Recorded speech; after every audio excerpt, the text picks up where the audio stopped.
Hello and welcome back to the channel once again. My name is Andy and today we are on to part 9 of the Classic Cars and Motorsport series. It's been 9 parts already, can you believe? But today we are on to the mid 2000s. We're on to the Renault, the only full Renault in this series. We've had many with the Renault engine, mainly in the back of the Williams. But this is the one and only true full Renault car on the grid for the Classic Series here, and there's very good reason for it, which we will come on to in just a moment. But as always, to start with, I want to say thank you once again to everyone for watching. If you do enjoy what you're seeing, please do subscribe and hit the like button as well. Comment below as well what your memories of this car we're looking at today are.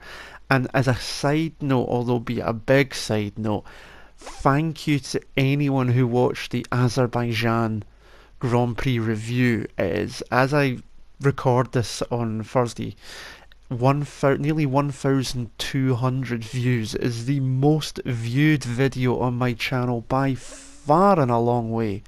And thank you very much to everyone who did watch that. Leave any responses, likes. If you haven't already, want to remember that fantastic race, we'll put a link up in the top of the screen there for you as well to click onto that. But back to the point of today's episode. It is the 2006 Renault R26. Now, change was around F1 at this time. The streak that Ferrari had done or ran from 99-2000 with Schumacher and winning 5 drivers' titles and Ferrari winning 6 constructors has ended by this time. Renault had won the championships the previous season, and here they were again now. Instead of being the hunters, they were now the hunted, trying to defend that championship.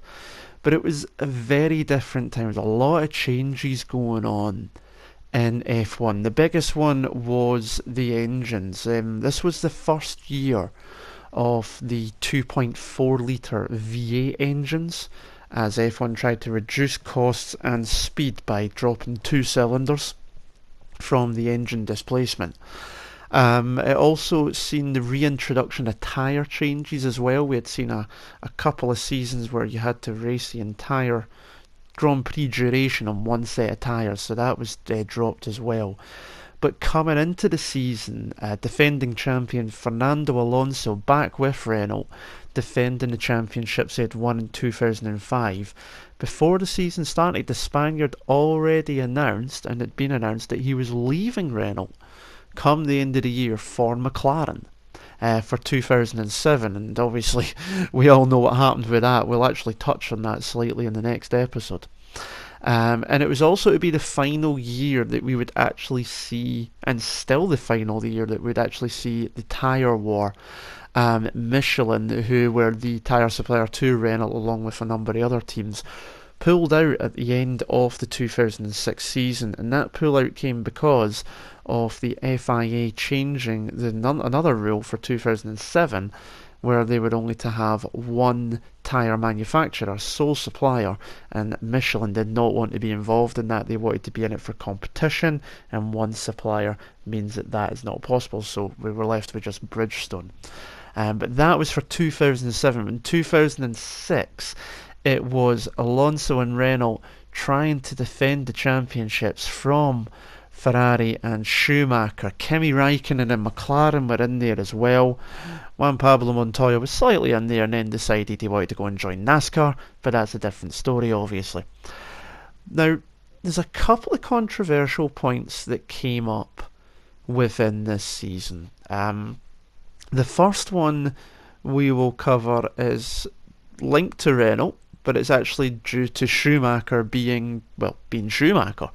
This was the year that he parked his Ferrari at the Rascasse at the Monaco Grand Prix during qualifying while he had the pole position lap. He'd made a mistake on his final lap, so he says he made a mistake and it caused him to block the track, cause yellow flags, and that meant Alonso couldn't go quicker. The stewards deemed that he had done it deliberately, put him to the back of the grid, and Alonso took pole. That's remembered more because obviously it was just another incident, a Schumacher doing what Schumachers seem to do. But the main part, and this is a reason why this car is also seen as being classic in sense, as well as being obviously Alonso's championship winning car for his double championship. If anyone mentions the word mass damper, most people's eyes will just be like, eh? Well, just glaze over. They wouldn't have a clue what you were talking about. But in 2006 in F1, and especially come the middle of the year, it was the big talking point.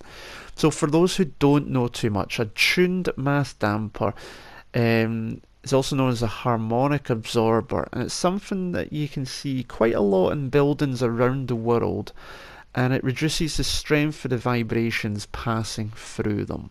So it's usually useful for buildings in a place where there's earthquakes or high strong winds a lot.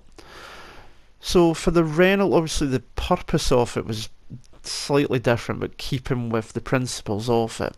And what it did was allow the car to be more stable over the curbs, as well as through slow and fast corners. And obviously a stable car helps with aero efficiency and thus improves the downforce. Now, Renault had implemented this from the tail end of 2005. Other teams had added it in as an afterthought. But Renault had actually made it a key implementation of the car's design. They even advised the FIA what they were doing, and they deemed it legal. Renault had it placed in the nose cone, and they tuned it to whatever was the needed a track at the particular track they were at. But come the German Grand Prix, it was banned. The FIA claimed it broke the rule of no moving part being able to influence aerodynamics.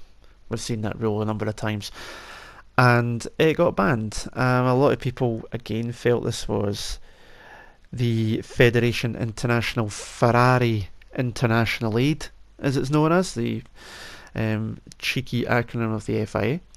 And it was Renault that suffered most. Other teams had added it in, but theirs was designed as an afterthought, so it didn't affect them as much. Renault believe the designer Rob Bell said that they'd actually lost somewhere of around 0.3 of a second per lap. Now, it might not seem like much, but a quarter of a second each lap obviously does add up in motorsport terms, so it was quite significant. And that was noted as well because for the last 7 races, Ferrari won 5 of them. But the reliability this car had, as well as fuel consumptions, it was very good in fuel. It was a quick starting car. Usually you'd see them making places up at the start.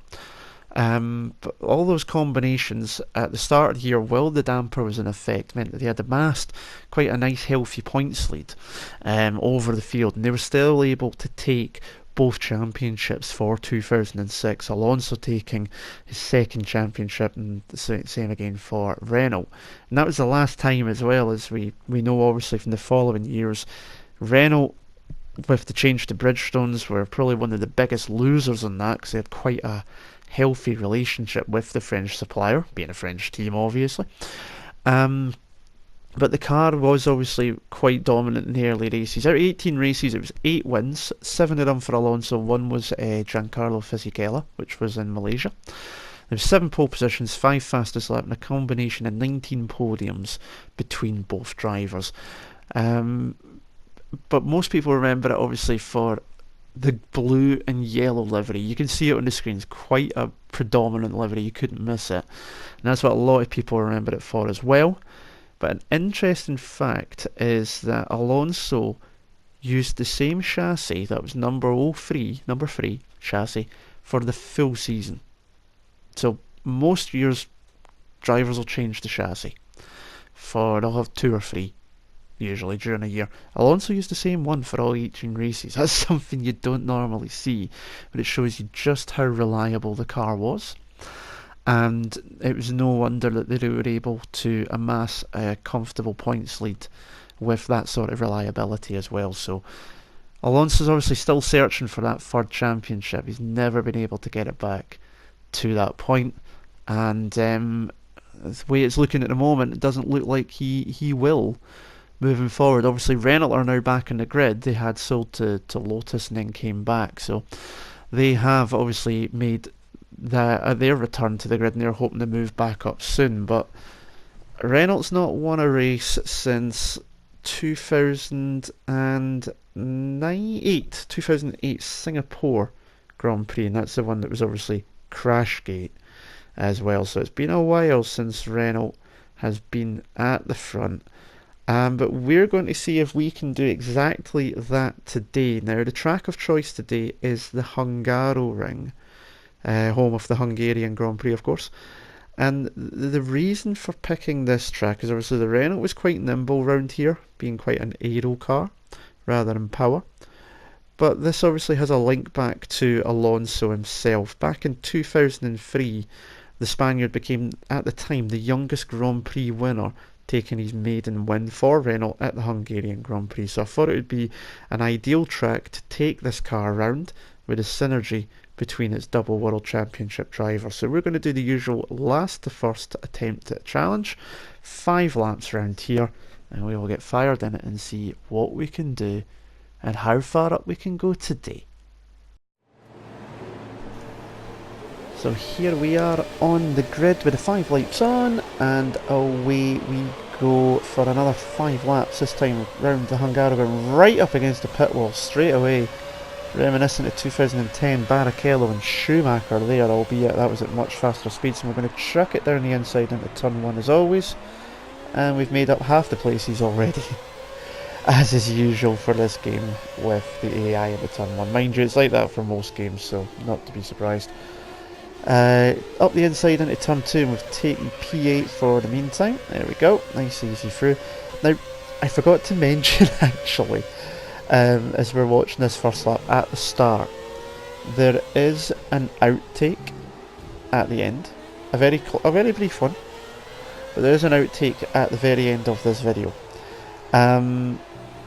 It's when I was using the replay mode to get the picture that you've seen within part 1, and also the cutscenes you see at the start and end normally, where I've got them on the slowdown process. And when I came out of replay mode, just to give you an insight into why it is there and why I find it funny, when I came out of replay mode, instead it put me back to this view you're looking at now, cockpit camera above the cockpit T-cam. It kept me on the replay camera, the TV sidetrack camera, and started again. So you see me actually driving, you can see the rev counter and the gear counter in the bottom right as would normally be just now. But it's on the replay camera, just go straight off into the wall because I didn't know what was happening. It wouldn't turn or nothing either, which was strange, even though I was making the attempts to turn the corner. It didn't do anything, so that's at the end, so stick around and catch that at the end of the video as well. But you obviously, coming back to the on-screen real quickly, we're up to 7th, and you can see there's already a gap ahead, and it's another one of those races where I just can't quite keep up with those at the very, very front. I put it down partly to the controller. I'm using the controller rather than a wheel, because I can obviously only make so much of a steering movement with a DualShock, so it does obviously limit me in some way, but I do try my best. But I liked the Renault. I liked the colour scheme, the yellow and the blue. It was different, it stood out. Obviously this was at the time, you can see there, it was like double stacked front wings and turning vanes coming off the side. You can see 2 either side of the nose cone here on the Renault. Rear wings had quite huge end plates off the back. They had like tassels on them and everything as well. It was, a lot of changes going on. It's obviously kind of coming back that way. It went a bit smoother for a while come 2009. Tried to streamline it a lot. But I liked the colour scheme. It was different, it stood out, and it kind of worked for the team as well. It kind of had a like to the sort of French and Renault style colours. If you go back to the 40s, 50s, teams raced in their national colours, so France was blue. So although it's a lighter blue, it's still covers that off, and you see quite a few Renault adverts with the badge. It's got a yellow background, so I think the two of them work pretty well. That's partly why we now see the yellow and black Renault instead. Obviously they were filling in the tobacco sponsorship that they had, which was mile 7, being the same colours too, but I liked it, and I know a lot of other people did as well. I mean, did you like it? I mean, leave a comment below. What did you like this car? Did you have a better preference of car on the 2006 grid? Perhaps like say Red Bull, Honda take. You know, Honda was coming back after buying out BAR entirely. We had obviously McLarens were about. You had Williams making some changes. They're going to be a bit more darker blue and everything like that. So you know, a good number of bits about. So I mean, did you like this car? What are your thoughts about it? For me, I like this car. I think it was one of the nicer cars on the grid, and having Alonso at the wheel was obviously fantastic as well for the team. Fantastic driver. Obviously driving for McLaren again now, after a few turbulent years when Honda power. They now, funnily enough, have a Renault in the back. But he's coming towards the end of his career, but he was driving alongside Fisichella in 2006, and Fisichella's career had only had, what I think it was three more seasons after this, and he kind of unceremoniously got dumped after 2007. Ended up with Force India in the same machinery. It just wasn't a match for Fernando, and that just kind of put him on the back foot with the management, which was a shame. He was a good driver in his own right, the Italian was Fizzy, so just one of those ones. It was just unfortunate for him to be in a good car at the wrong time in comparison to what his teammate was capable of doing with the same machinery. But that is one of the things. You can only work with what's there. You do the best you can, and some drivers are just able to get more out of the machines than others, but there you go. But we are now on to the last lap. Late braking, well, almost too late braking, so I'm just going to cheat it a wee bit. Car alongside me there at the turn 1. Coming out of turn 2, I've got the inside line though. He does fly around the outside of me though, but we will truck it down the inside and take the place back. You can see that obviously P6 and beyond, they're well up the road. Already past sector 1 and through the corner, so yeah. And I enjoyed driving around Hungary as well in most racing games, but for the last few years, 2015, 16, 17 F1 games, I've never been able to get a good feel round this track. It used to be one of my favourites, so it's quite frustrating I don't have the same flow around here. But we are coming towards the end of the lap and the end of the race, so it is obviously therefore the end of the video. So next week we're on to part 10, coming towards the end of the cars in F1 2017. Next week is the last of the Ferraris, the F2007, which was the last Ferrari World Championship car as well, so it's quite an interesting one too. We've got quite a few last championship cars because the McLaren's coming up as well soon, 2008, but we're around the last corner to finish 7th. And that will be the end of the video. Stick around for the outtake obviously, but if you have liked the video, do hit the subscribe button, hit the like button, and comment below what you've enjoyed as well. But that does bring us to the end of part 9 of the Classic Cars and Motorsport series. My name again is Andy. I hope you've enjoyed today's video, and until the next video, I'll see you again soon. Ta-ra.